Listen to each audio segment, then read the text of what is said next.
Hey, what is up, guys? Your boy Ed from Leeds of Each, you already know. I kind of just want to go over what I'm doing with my Crystron deck profile right now, my Crystron K9s, right?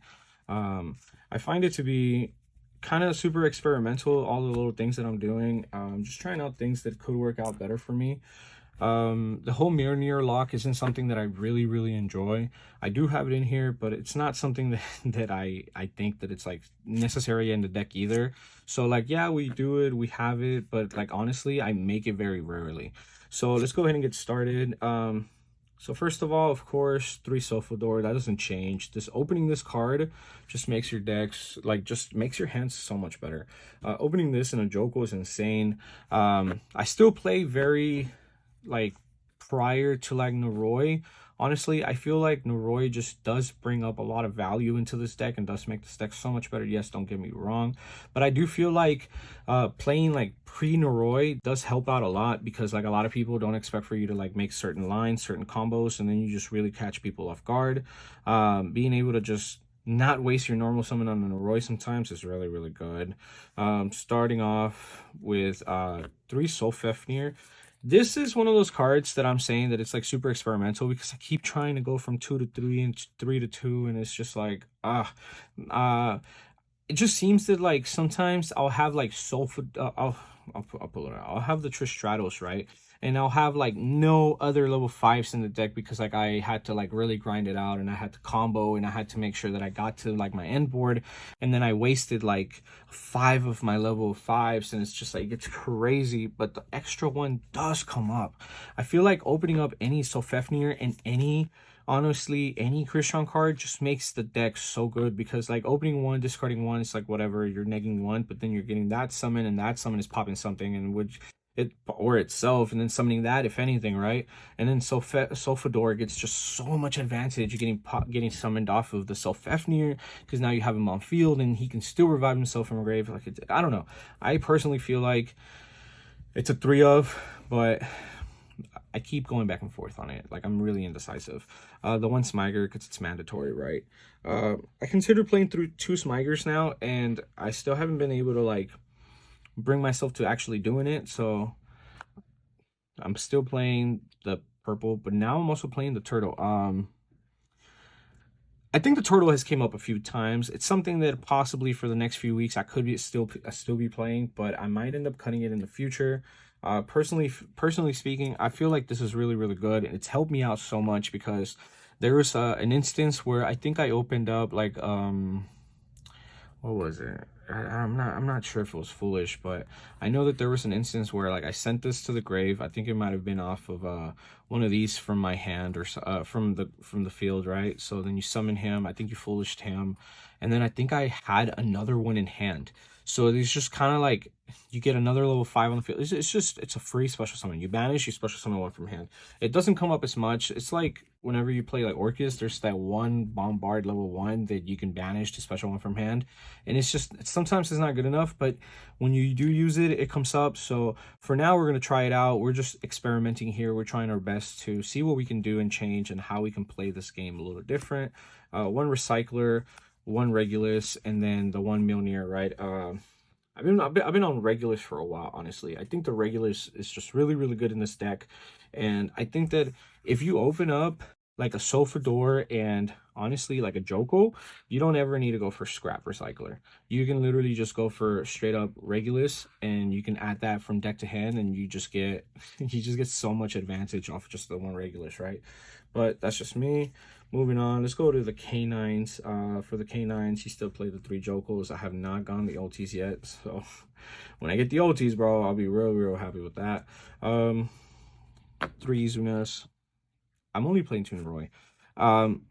Okay, so me and Brand were talking about it, one of my buddies and I, and he's playing Vanquish Soul, which is completely different, right? But in his deck, he's only playing 1, right? And okay, why do you only play 1? Well, because I don't want to open up 2. Well, I was playing 3, and I did not want to open up 2, and it happened so frequently where I would just open up 2 Noroi. Like, there was this one specific game, I think it was like 2 Noroi, and then like 3 useless one-offs. They could have been hand traps or something, right? Normal summon Noroi, and then effect to special summon, I get ashed, and that's it. I had nothing else in hand, because I have another Noroi in hand, and it's just stuck there.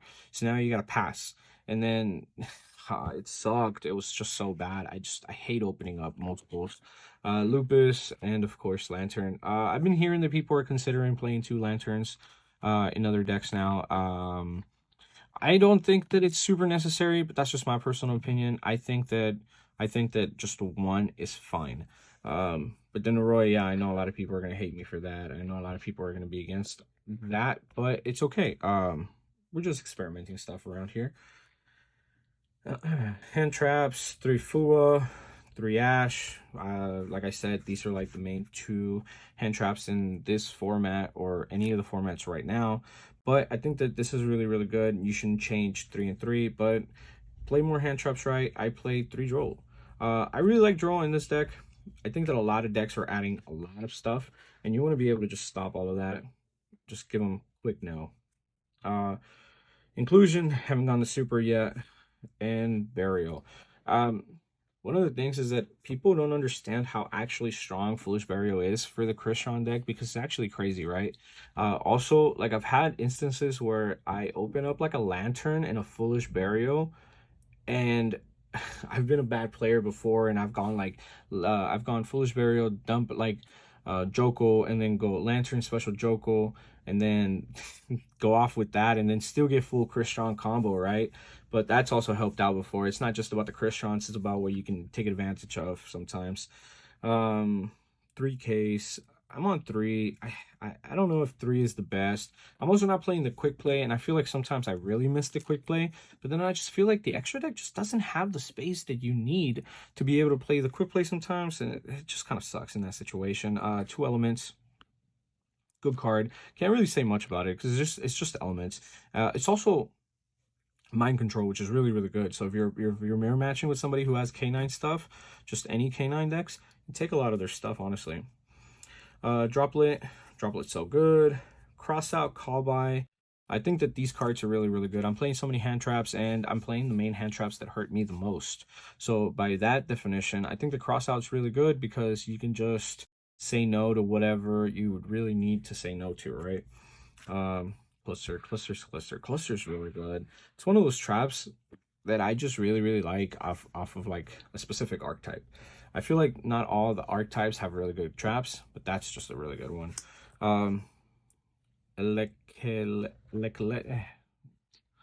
This guy, I can't ever pronounce his name. Crystron Synchro Monster, FA Don Dragster.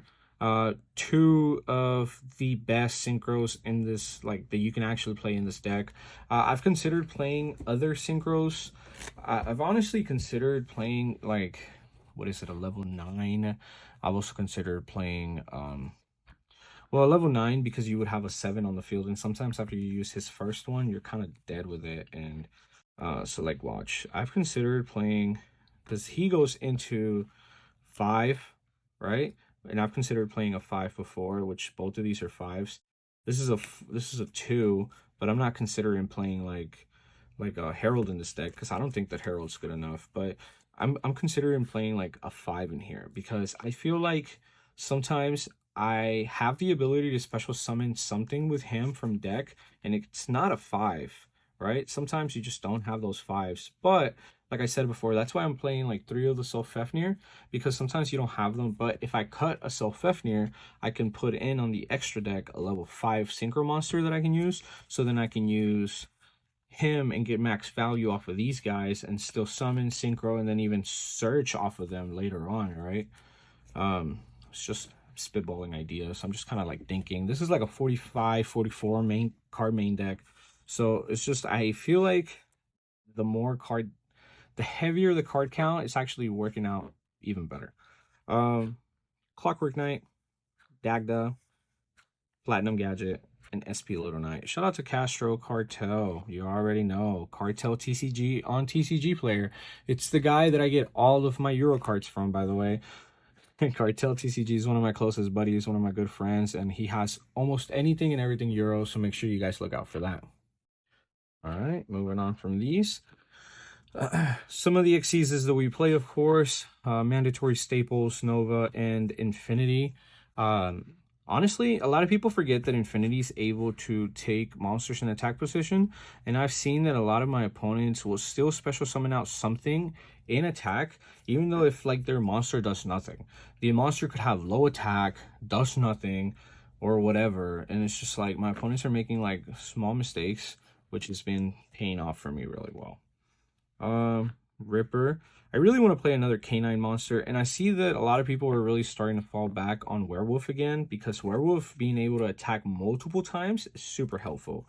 River Stormer, such a good card, allows you to add either Scrap Recycler or Regulus, right? And honestly, I've kind of been considering playing like one of those Utopia monsters that lets you use ranks, like the same ranks together, because like I feel like there's certain moments where you can get like two rank fives on the field that don't do anything for you, but you can reuse them, and I've been considering doing that. So for now, this is where we're at.